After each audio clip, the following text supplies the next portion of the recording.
งของชีวิตหรือธรรมะก็คือชีวิตของเราทั้งหมด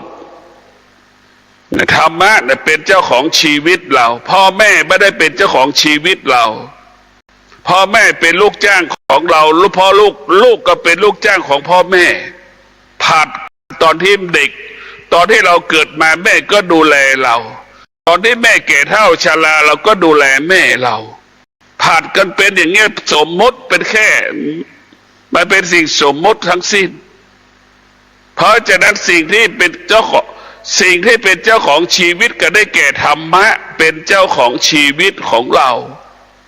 มันจะเกิดคำว่าธรรมะคือชีวิตเราคือธรรมะถ้าเราขาดสติเราจะมีชีวิตอยู่ได้อย่างไรถ้าเราขาดสติจะทำอะไรได้พวกเราทั้งหลายต้องกลับมาสนใจว่าพระธรรมเนี่ยมันเป็นสิ่งที่เราควรรู้เป็นสิ่งที่เราควรรู้แล้วก็รู้มันเป็นความจริงของชีวิตมันเป็นความจริงของชีวิตดังคำว่าตนและเป็นที่พึ่งแห่งตนแล้วก็พิจารณาด้วยความเป็นจริงใครแก่แทนเราได้บ้างไม่มีใครเจ็บแทนเราบ้างไม่มีใครสามารถตายแทนเราได้ก็ไม่มีแต่ตัวเราเท่านั้นที่มันเจ็บมันปวดมันทุกข์มันทรมานเมื่อเรารู้เรื่องธรรมะเราก็ไม่ต้องไปทุกข์แก่ก็เป็นปกติเจ็บก็เป็นปกติระหว่างมันเจ็บมันก็เกิดอาการปวดสารพัดมันปวดเราก็มีเข้าใจว่ามันเป็นเช่นนี้ของมันเราจะต้องเข้าใจคำว่าความแก่ความเจ็บความตายอาการของความแก่ความเจ็บความตายมันเป็นเช่นไรเราก็ต้องควรเรียนรู้พิจารณาแต่ความเป็นจริงของโลกความเป็นจริงของชีวิตมนุษย์ความเป็นจริงของชาวโลกชาวบ้าน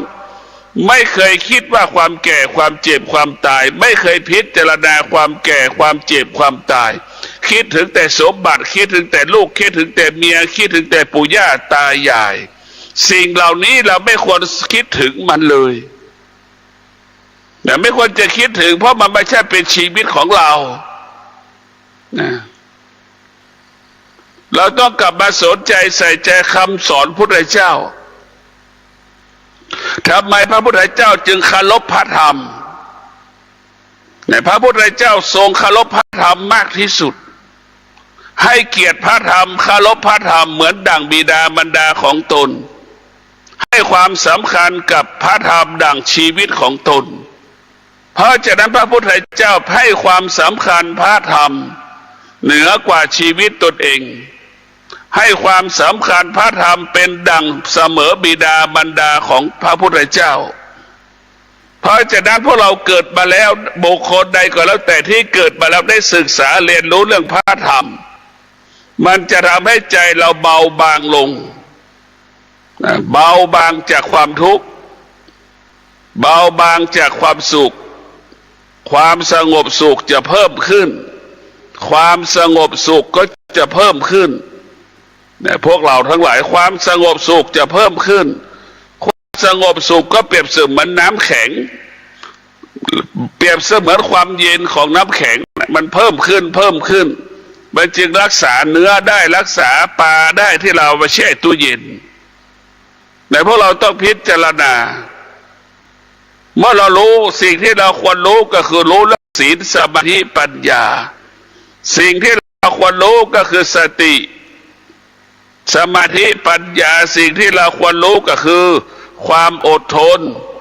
สิ่งที่เราควรรู้วิริยะภาคเพียรสิ่งที่เรารู้คือสัจจะนี่สำคัญที่สุดเราอยู่ที่ไหนเราต้องมีสัจจะเราอยู่ที่ไหนเราต้องมีความอดทนอยู่ที่ไหนเราต้องมีวิริยะภาคเพียรเนี่ยสิ่งเหล่านี้มันเป็นสิ่งที่เราควรรู้แล้วว่าสติสัจจะวิริยะขันติเป็นสิ่งที่เราควรรู้เมื่อรู้แล้วเราเอาสิ่งเหล่านี้มากำกับมากำหนดมาควบคุมความคิดของเราคำพูดของเราการกระทำของเรามันจะก่อการกำเนิดคำว่าความสำเร็จมันจะก่อการกำเนิดคำว่าบรรลุเป้าหมาย ในพวกเราทั้งหลายมีสติมีสัจจะมีวิริยะขันติเรามีสี่สิ่งนี้เนี่ยมีสติมีสัจจะมีวิริยะมีขันติเนี่ยเป็นที่ยอมรับของคนทุกคนเราไปที่ใดคนต้อนรับเราหมดเราพูดอะไรคนก็ทำตามที่เราพูดเมื่อเรามีสติมีสัจจะมีวิริยะมีขันติมันเป็นความจริงของชีวิตมันเป็นความจริงที่อยู่เหนือชีวิตของเราพวกเราให้เข้าใจเป็นความจริงที่อยู่เหนือชีวิตและเป็นความจริงของชีวิตให้เราเข้าใจแบบนี้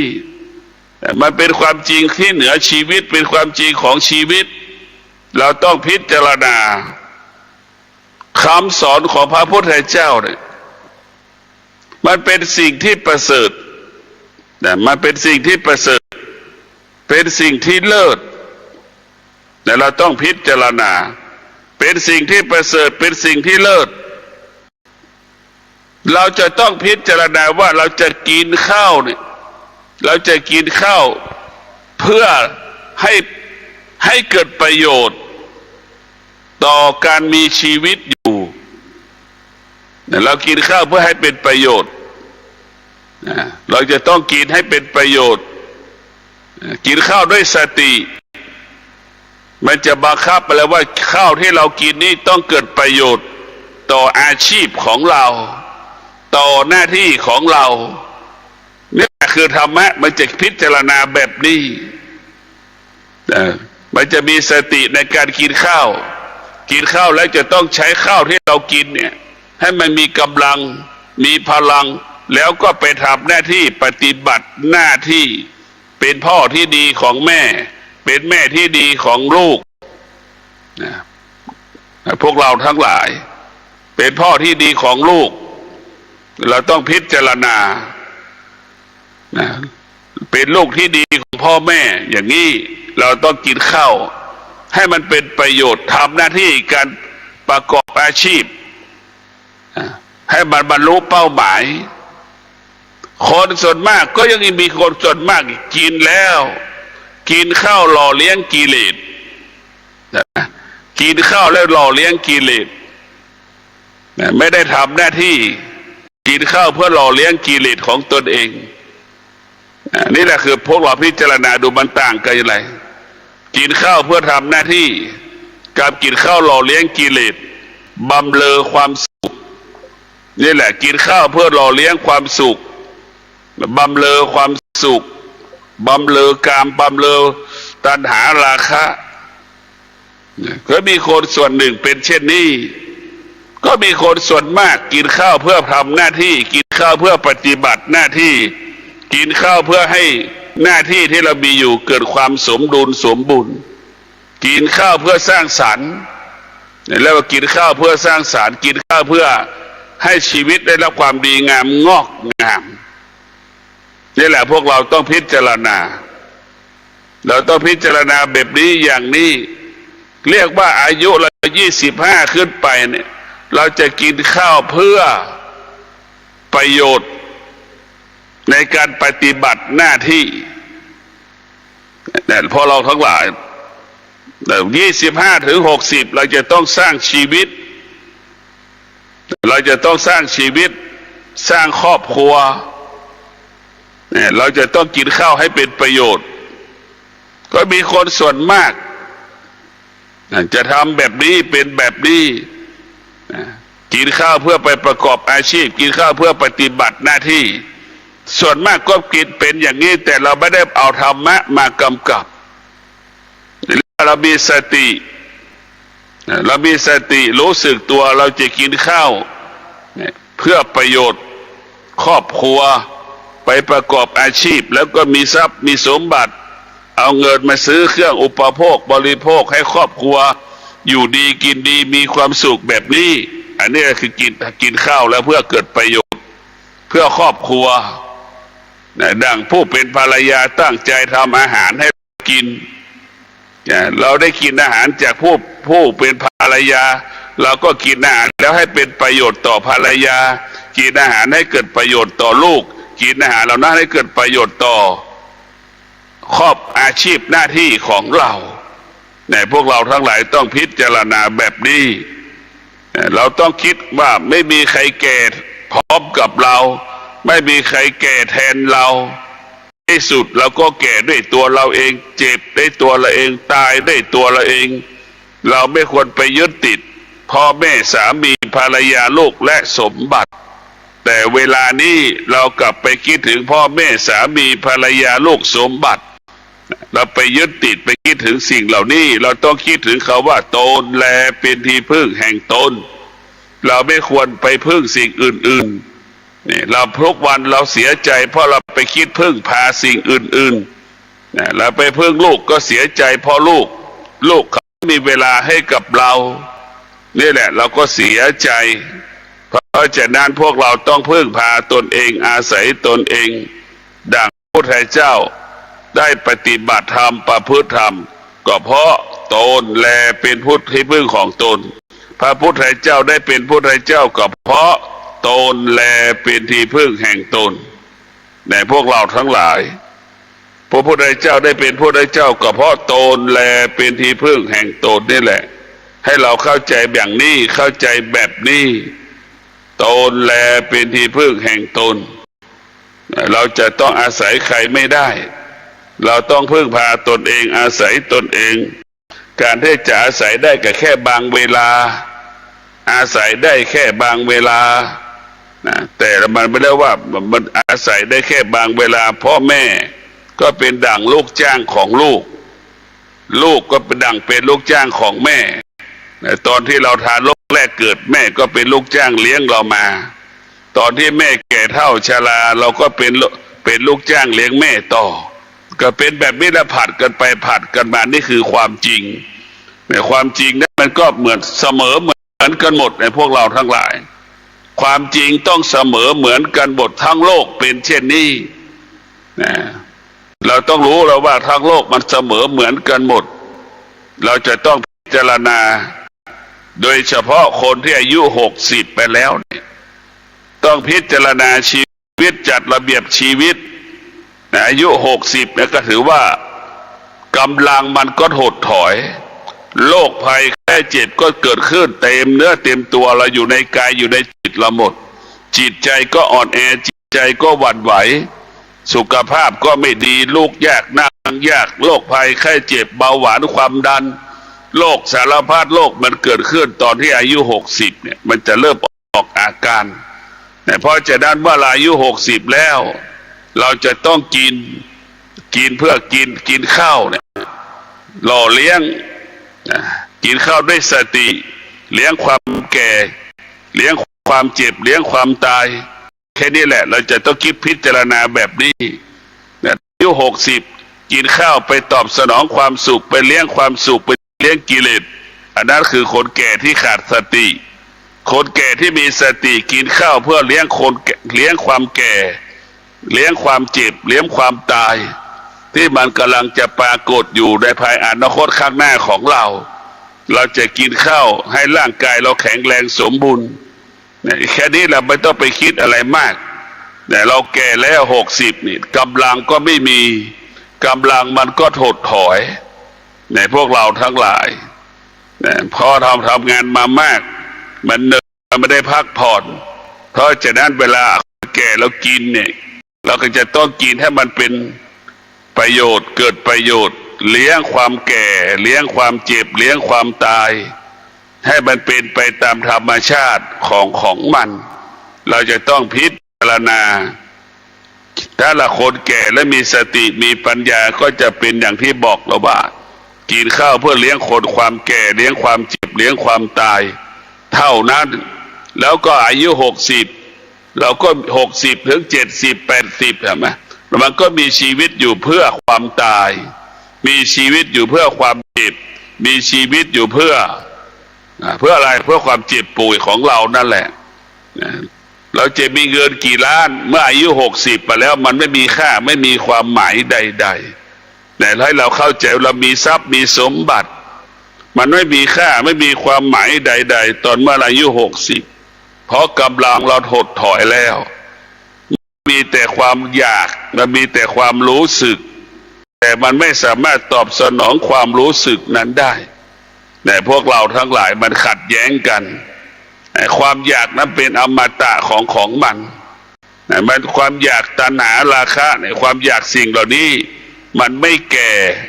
มันไม่แก่มันคงสภาพเดิม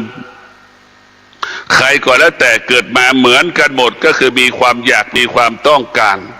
เหมือนกันหมดไอ้กายมันทำไม่ได้แต่จิตมันทำได้จิตมันที่ได้คิดแต่กายทำไม่ได้เห็นไหมเราจะพิจารณาดูกายของเราเนี่ยมันเสื่อมทุกวันเราเห็นได้โรคภัยแค่เจ็บปรากฏมันยิ่งทำให้ร่างกายเราอ่อนแอหวั่นไหวก็มีคนส่วนมากตกอยู่ใต้อำนาจความตายทั้งที่มีชีวิตอยู่นี่ไม่กลัวอะไรสักอย่างคำว่ากลัวไม่มีความหมายเลยขณะที่เราปกติพอแก่แล้วเนี่ยทำไมไปกลัวมันเหมือนเราไปยอมมันนั่นแหละพวกเราทั้งหลายเราไปยอมมันหมดยอมอารมณ์ตัวเองยอมแพ้อารมณ์ตัวเองเพราะฉะนั้นเราไม่ควรจะยอมอารมณ์ของตนเองเราก็ต้องเข้าใจว่ามีใครบ้างไม่แก่ไม่เจ็บไม่ตายมันไม่มีให้เราเข้าใจแบบนี้นะเราก็ทุกคนตอนที่ไม่แก่ไม่เจ็บไม่ป่วยทุกคนก็เหมือนเสือนั่นแหละไม่กลัวมีอารมณ์รุนแรงพอความโรคภัยแค่เจ็บปรากฏเท่านั้นแหละกลายเป็นงัวเลยโรคภัยแค่เจ็บกลายเป็นเสือกินละหมดไม่ยอมสู้นักบริหารทั้งหลายนักจัดการทั้งหลายเนี่ยต่อสู้กับบุคลากรในองค์กรมามีจำนวนมากไม่รู้กี่ร้อยคนพันคนแต่พอเจ็บป่วยนะต่อสู้อารมณ์ตัวเองไม่ได้ต่อสู้ความคิดตัวเองไม่ได้เห็นไหมเรานึกดูนี่เราต่อสู้กับคนมาจำนวนเป็นล้านคนเป็นหมื่นคนแสนคนหลายสิบคนหลายพันคนเราก็ชนะมาหมดแต่พอมาต่อสู้กับอารมณ์ตัวเองนี่ทำไมแพ้อารมณ์ตนเองไปแพ้ความแก่ความเจ็บความตายมันทำไมแต่พวกเราทั้งหลายคนที่ขาดปัญญาคนที่ขาดสติก็จะอยู่แพ้ความแก่ความเจ็บความตายแพ้โรคภัยไข้เจ็บพอโรคภัยไข้เจ็บปรากฏความตายมันก็ปรากฏสำแดงอาการนี่แหละพวกเราต้องพิจารณาเราต้องพิจารณาชีวิตเราเกิดมาคนเดียวแล้วก็ตายคนเดียวเกิดมาคนเดียวแล้วก็ไปได้ตัวเราเองเราไม่ต้องไปคิดใครมันไม่สามารถชวนใครไปได้เราจะไปกรุงเทพเราสามารถชวนคนอื่นได้ซื้อตั๋วให้เขาได้แต่เราจะตายเนี่ยชวนใครไปไม่มีใครไปกับเราป่วยก็ไม่มีใครมานอนเฝ้าเราพวกเราทั้งหลายแต่เราไปเฝ้าภรรยาเราได้แต่เราไม่มีใครมาเฝ้าสามีเราได้เนี่ยเห็นไหมมันก็มีใครเฝ้าเราได้ตลอดชีวิตแค่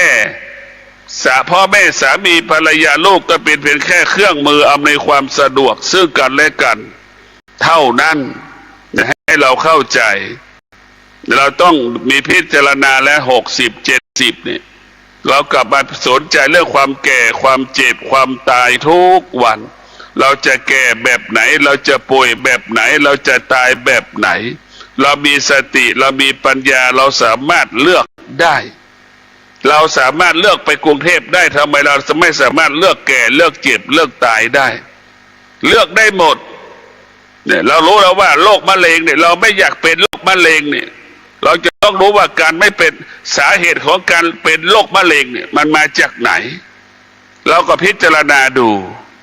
มันเกิดจากการกินอย่างส่วนมากมันเกิดจากการกินเป็นบ่อเกิดเราไปกินอาหารคือกินโรคภัยไข้เจ็บเราไม่ได้กินอาหารนะพวกเราโรคภัยไข้เจ็บได้อยู่ในอาหารเรากินอะไรที่มันเกินไปเห็นไหมมันเป็นโทษต่อชีวิตของเราเหมือนเรากินข้าวน่ะกินข้าวจนกินข้าวเยอะๆกินข้าวมากๆมันก็ปวดท้องอืดท้องเห็นไหม มันเป็นพิษเป็นภัยเหมือนเรากินหมูกินไก่กินสัตว์กินสารพัดที่เรากินบ่อยๆกินทุกวันมันก็กลายเป็นโทษก็กลายเป็นโรคใช่ไหม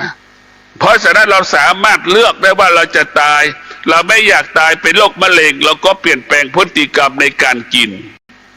เราต้องเปลี่ยนแปลงพฤติกรรมในการกินนะเราต้องเปลี่ยนแปลงรูปแบบในการกินเราจะต้องพึ่งพาตนเองอาศัยตนเองทำอาหารได้ตนเองเนี่ยเราจะต้องเป็นแบบนั้นเราจะไม่ยึดติดในเครื่องปรุงรสเราจะไม่ใส่เครื่องปรุงรสเราจะไม่ใส่เครื่องปรุงรสทุกชนิดเราจะกินธรรมชาติมีเกลือน้ำปลาจบ2 อย่างก็พอแล้วในพวกเราทั้งหลายมีเกลือกับน้ำปลาเอาไปปรุงแต่งให้มันมีรสชาติแค่นั้นก็พอแต่ทุกวันนี้มันเครื่องปรุงรสมันเยอะแยะไปหมดนั่นแหละทำให้เราแก่เจ็บตายก่อนเวลากำหนดแต่พวกเราทั้งหลายพิจารณาดูแต่เราไปพิจารณาดูชีวิตของเราเนี่ยโรคสารพัดโรคเนี่ยมันเกิดจากการกินเมื่อเราไม่อยากเป็นโรคมะเร็งเราก็ไม่ต้องกินสิ่งนี้โรคมะเร็งก็จะไม่เกิดเราไม่อยากเป็นโรคเบาหวานเราก็ไม่ต้องกินสิ่งนี้เบาหวานมันก็ไม่เกิดเราไม่อยากเป็นความดันเราก็ต้องปฏิบัติตนแบบนี้โรคความดันมันก็จะไม่เกิดพวกเราทั้งหลายทุกอย่างมันเลือกได้หมดแต่เราไม่มีสิทธิ์จะเลือกคือเราไม่มีสิทธิ์จะเลือกเพราะเรามีกิเลสมาให้เรามันไม่ให้เราไปเลือกพระพุทธเจ้ายังเลือกได้เป็นพระพุทธเจ้าอาการที่จะเลือกแก่ทำไมเลือกไม่ได้เลือกเจ็บเลือกทำไมเลือกไม่ได้แต่พวกเรามันเลือกง่ายๆเราเลือกมันเราไม่ต้องการเป็นโรคมะเร็งเนี่ยเราก็ต้องเปลี่ยนแปลงพฤติกรรมในการกินเรากินด้วยตัวเราเองพยายามกินสิ่งที่เป็นประโยชน์ต่อร่างกายผักก็ปลูกเองข้าวก็ปลูกเองทุกอย่างพึ่งพาตนเองดีที่สุดเราจะรู้ว่าสิ่งที่เรากินนั้นปราศจากเคมีทั้งสิ้นเรากินธรรมชาติเหมือนควายกินหญ้าพวกเราทั้งหลายสัตว์มันกินหญ้าเห็นไหมมันมีกำลังมากกว่าคนเราอีกในพวกเราทั้งหลายในสัตว์มันกินหญ้ามันมีกำลังมากกว่าเราแต่เรากินไก่กินหมูกินควายกินงัวสารพัดกินยังไม่มีกำลังเท่ากับวัวกับควายเรานึกดูกันแล้วกันพวกเราต้องพิจารณาเรากินสัตว์กินดีกว่าสัตว์เป็น10,000 เท่าแสนเท่า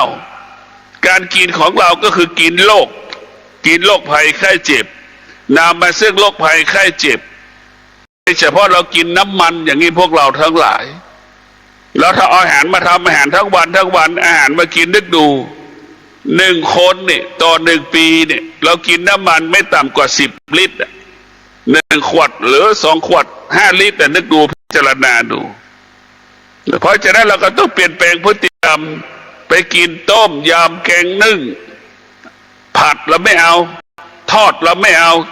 กินท่องเลยว่าต้มยำแกงนึ่งเราจะกินนี่คือเป็นสิ่งที่ดีที่สุดเพราะจะทำมากของพระพุทธเจ้าเนี่ยมันจัดระเบียบชีวิตของเราจัดระเบียบการกินของเราจะต้องพิจารณาเราจะเห็นว่าพ่อแม่ครูบาอาจารย์มีหลวงตาบัวเป็นต้นฉันข้าวในบาตรเห็นไหมนึกดูดิฉันข้าวในบาตรไม่มีสิทธิ์ที่จะสั่งอาหารอันนั้นอันนี้มาอายุดีสุขภาพดีมัน90 กว่าปีถึงจะหมดลมหายใจเราต้องพิจารณาดูฉันก็ฉันแค่1 มื้อเห็นไหมของเราได้กินทั้งวันน่ะนี่แหละเราตายเพราะกินเราเจ็บเพราะกินเราป่วยเพราะกินทั้งนั้นนี่เพราะเราไม่สามารถหยุดยั้งความอยากได้นี่แหละหรือบอกเราว่ามันต้องพิจารณาในธรรมะของพระพุทธเจ้าให้เราพิจารณาความจริง ที่ท่านได้รับฟังจบลงไปแล้วนั้นเป็นรายการทางสายเอกดำเนินรายการโดยพระประชานาถมุนีเจ้าคณะอำเภอกัลยาณิวัฒนาเจ้าอาวาสวัดดอนจันทร์ตำบลทัตตารามอำเภอเมืองเชียงใหม่จังหวัดเชียงใหม่เชิญท่านติดตาม ธรรมะการปฏิบัติธรรมได้ในข่าวครั้งต่อไปสำหรับวันนี้สวัสดีครับ